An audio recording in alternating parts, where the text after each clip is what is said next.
La devocional de esta mañana se encuentra en el primer libro de la Biblia, en el Génesis, prácticamente los primeros versículos del 2 al 3, libro del Génesis,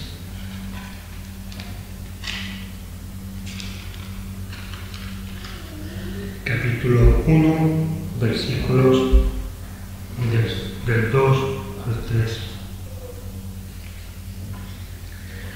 Y la tierra estaba desordenada y vacía, y las tinieblas estaban sobre la faz del abismo, y el Espíritu de Dios se movía sobre la faz de las aguas.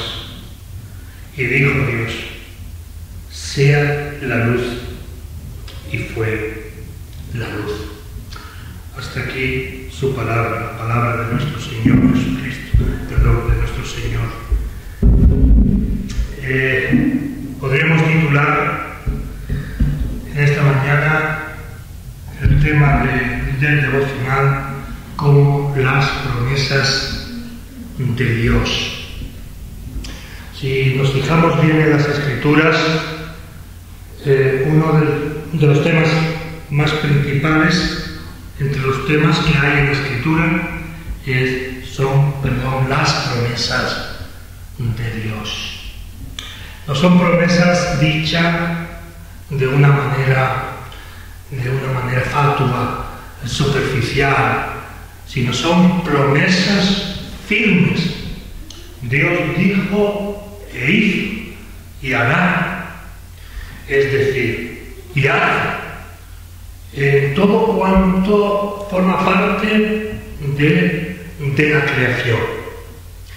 Y así lo vemos ya, como hemos leído, e hizo, es decir, hizo todo lo que iba a servir para que la creación tuviese vida, para que esa creación que él tenía en su corazón y en su mente fuese una realidad. Hizo todas las condiciones posibles y hasta el día de hoy no ha fallado ninguna. Hay día, noche, estaciones, hay frío, calor, hay buen tiempo, mal tiempo, entre comillas llamamos nosotros al mal tiempo porque hace frío. No, es muy buen tiempo. Viene de Dios. Ustedes, nosotros, quizás no habéis vivido un verano eterno, ¿no? Pensamos en el trópico, que hay precisamente una primavera eterna. Hay pocas variaciones. Incluso en las Canarias pasa algo así, no sube mucho en el verano y no baja. O sea que son 5 grados más o menos entre el verano y el invierno, excepto en momentos determinados. No sé si os acordáis de los 60 de un equipo de fútbol, Las Palmas, que estaba en primera y tenía un juego peculiar. Le llamaban que estaban aplatanados. Era un juego lento, muy técnico, ¿verdad? Porque esa era la realidad, esa es la realidad. Tenemos la figura de un México, es injusto, no es así. México en la que el mexicano, esa figura que a veces hemos visto, ¿verdad? Muchas veces, y se ve el mexicano sentado allí en su puerta, tomando el fresco, con su sombrero mexicano de ala ancha. Y hay una realidad en los países que no hay invierno, primavera, otoño y verano. Es así. El cuerpo necesita las estaciones. Y así lo hizo Dios. Recuerdo que en el Sahara, cuando estuve, pasaba exactamente eso. Mi cuerpo quería ya volver a la península y soñaba con el verde, ¿verdad? Que había visto en Francia estando con Bohemia. Y era una necesidad, me hastiaba tan buen tiempo, ni frío ni calor, allí en la playa, en la marina. Es decir, Él hombre necesita, el ser humano necesita todo lo que Dios ha creado. Todas las estaciones. Nos quejamos del frío, pero también nos quejamos del calor. Y olvidamos los cristianos que eso viene de Dios, que Dios prometió hasta el fin de los tiempos. Y por eso nosotros podemos estar confiados que las promesas de Dios, esas promesas que vemos en la naturaleza, esas promesas que vemos también en nuestras vidas, aunque no la vemos tanto, todo cuanto conforma nuestra experiencia y nuestra vida, todo es un regalo de Dios. Son las promesas del Señor. A pesar del pecado, de la caída del hombre, Dios continuó. Y por eso dice una forma humana de hablar para que entendamos que Dios se arrepintió de haber anegado la tierra. Y prometió que no volvería a haber más diluvio de esa dimensión. Por lo tanto, las promesas de Dios son que sí y sí, que sí y sí. Y cada uno de los versículos de las Sagradas Escrituras que hablan sobre eso, deberíamos hacerlo nuestro y confiar en los momentos malos, que vendrán los buenos, porque Él no nos dejará tirados. Él no es hombre como nosotros que mude.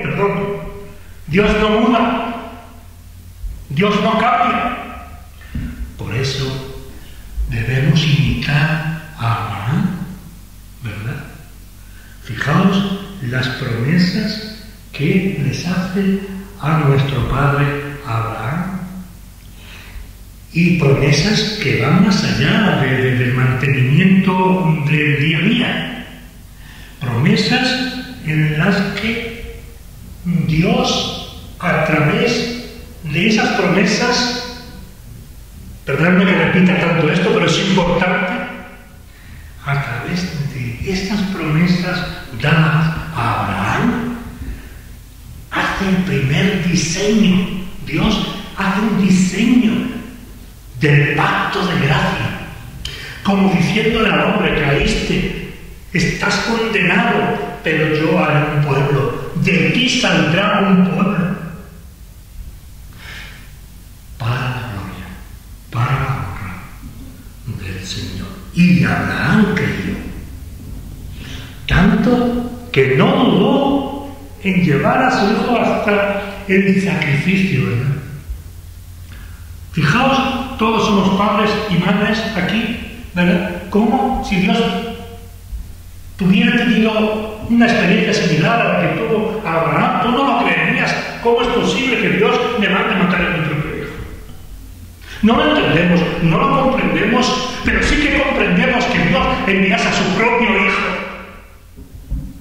para darlo en tu lugar y en mi lugar, con consecuencia de que Él prometió la salvación a ese pueblo. Por eso, en Abraham, en la fe de Abraham, es nuestra fe también. Era un hombre como tú y yo. Por lo tanto, debemos confiar más. No dudar cuando en nosotros hay malos momentos que ocurren. No confiamos.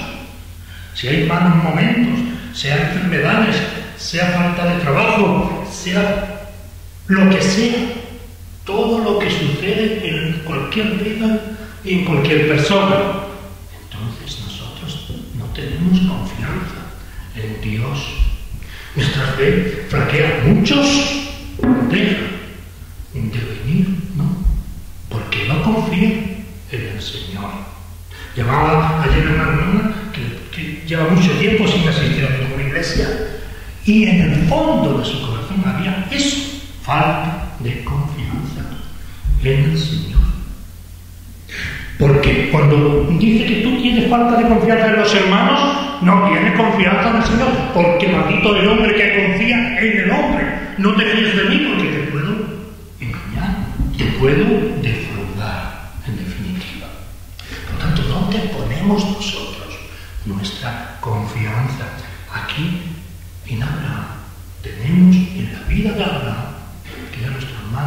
ya en su día hablé, tenemos un ejemplo a seguir. En ese pacto de gracia, en ese diseño y en el contenido, ahí se desarrolla toda la obra redentora en toda su plenitud en Cristo Jesús. Él prometió el Cordero, ya con todo el ceremonial, que no era acá, sino que a través de ese ceremonial, lo que Dios estaba hablándole al pueblo, diciéndole que esperase el cumplimiento de la obra redentora del Mesías.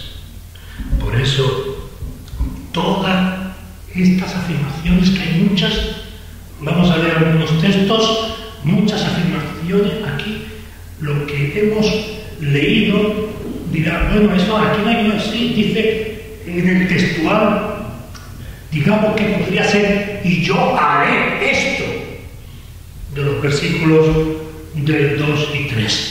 Él lo hará, hizo el cumplimiento de esa promesa. Cuando Él crea al hombre, lo crea con todas las condiciones posibles para vivir. Si no hubiera creado el oxígeno, la tierra, ¿a dónde iba a vivir? ¿Verdad? Hubiera acabado. Él, a pesar del pecado, continúa, porque su fidelidad no solamente es grande como nosotros cantamos, sino que también es eterna. Es eterna.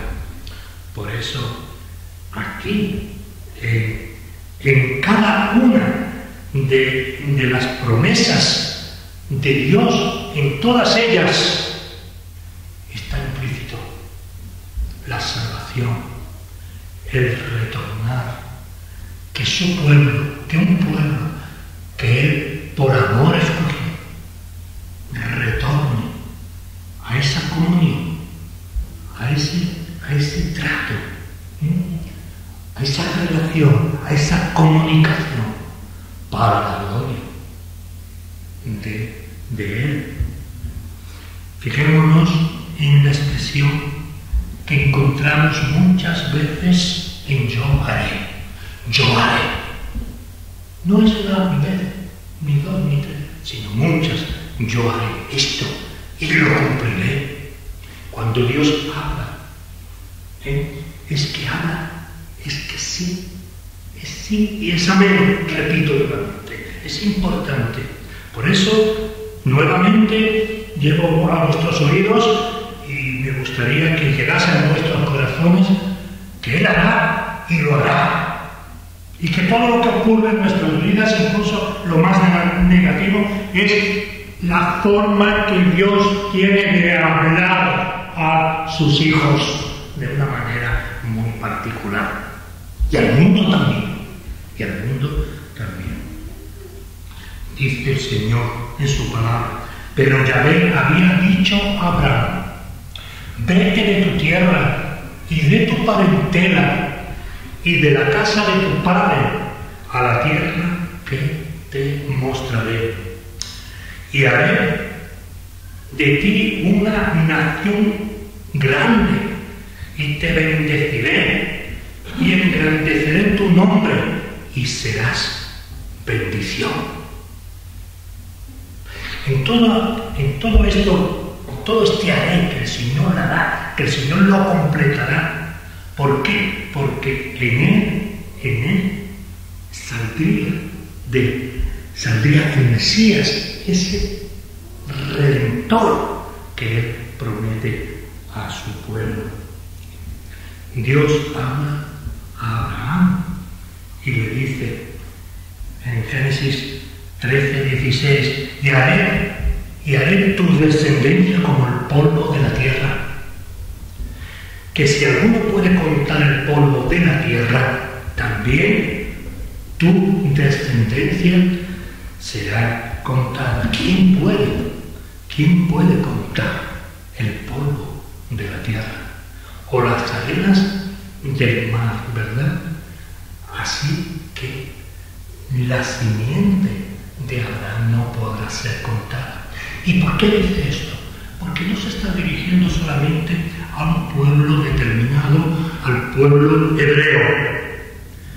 En principio sí, pero que de ese pueblo, de la fe de ese pueblo, surgirían los hijos de Abraham también, de esa generación. De la fe de Abraham surgiría también, del Mesías, del Señor Jesús.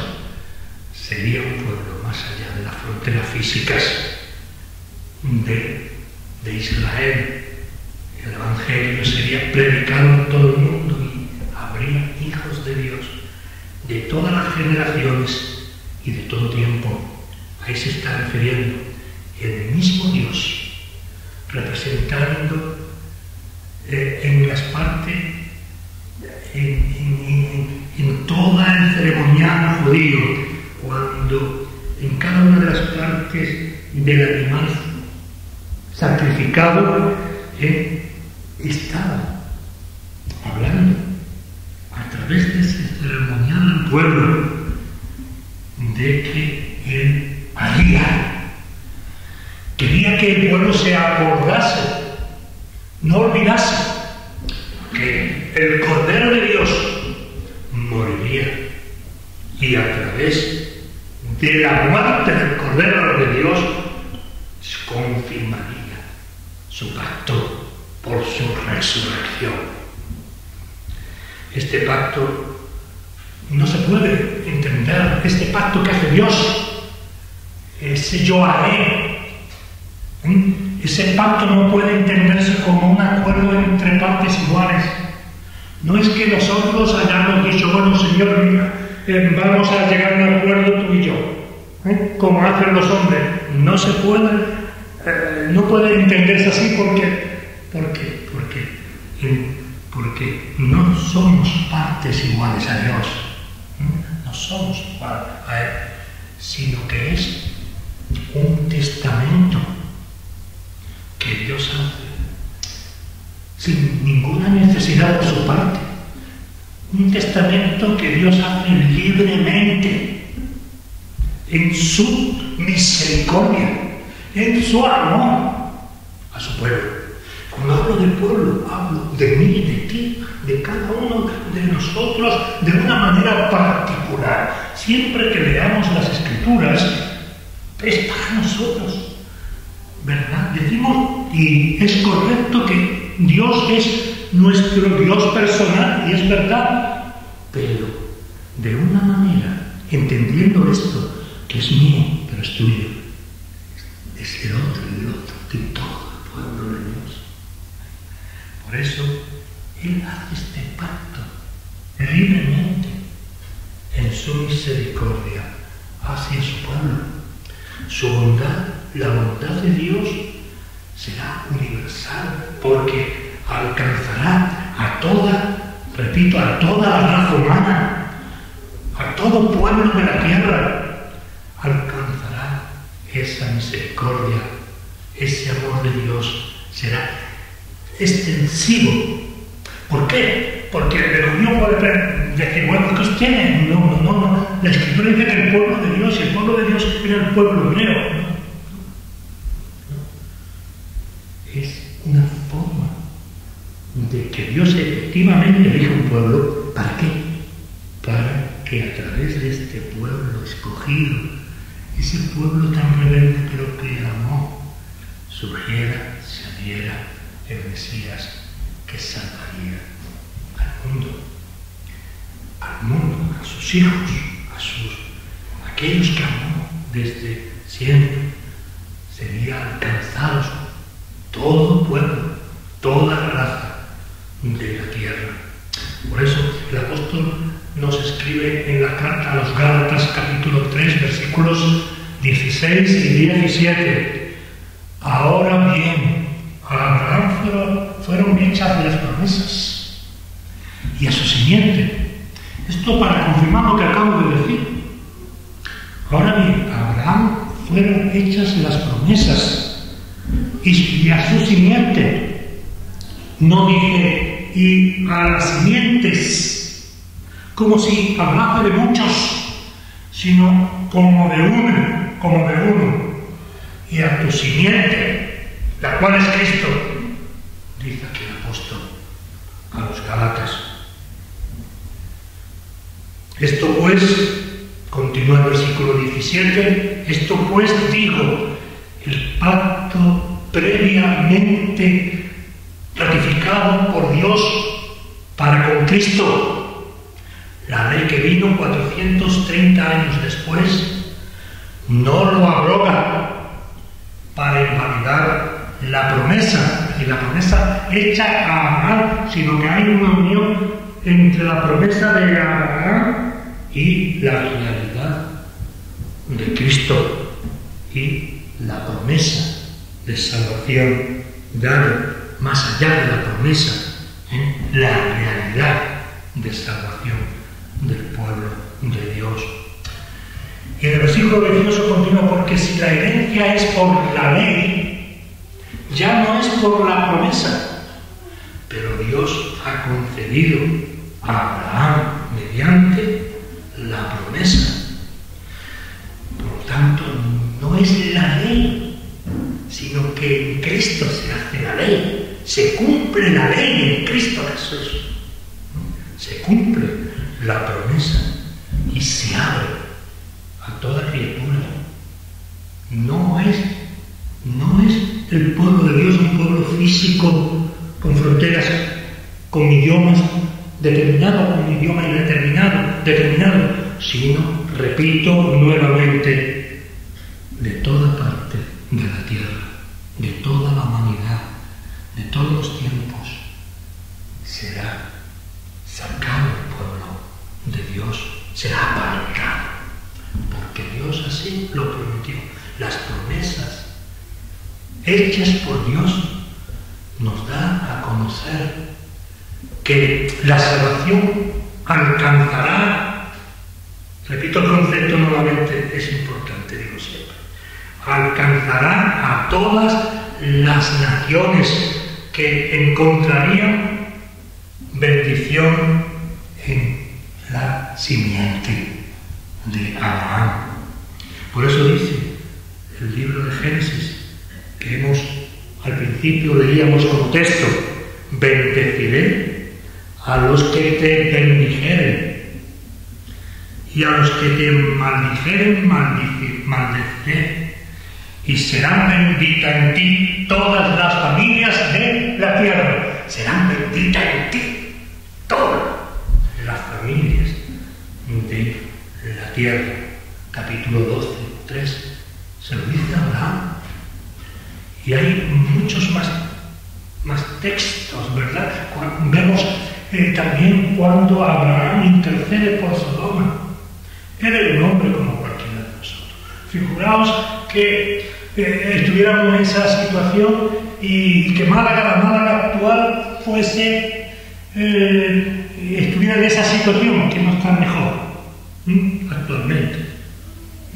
Y que Dios, a través de una aparición, que comunicara que la ciudad de Málaga iba a desaparecer.